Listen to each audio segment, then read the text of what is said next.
DJI Terra V4.4 has supported M4E's images for PPK processing, further improving mapping accuracy.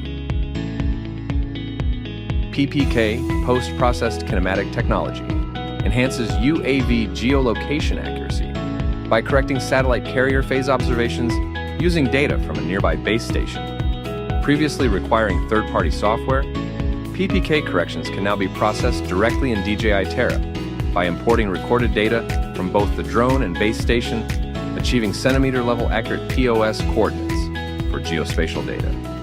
The major advantage of PPK is that it does not require real-time connection between the drone and the base station. It can be used for BVLOS flights and doesn't require an internet connection either. Here's the PPK workflow in DJI Terra. Import the M4E survey images and selects POS from local PPK.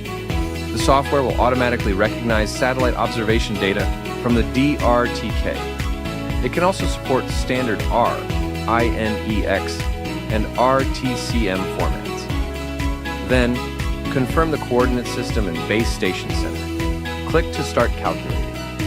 The PPK corrections will be applied to the reconstruction process. This PPK workflow will support more DJI Enterprise drone models later. Stay tuned for DJI Terra updates.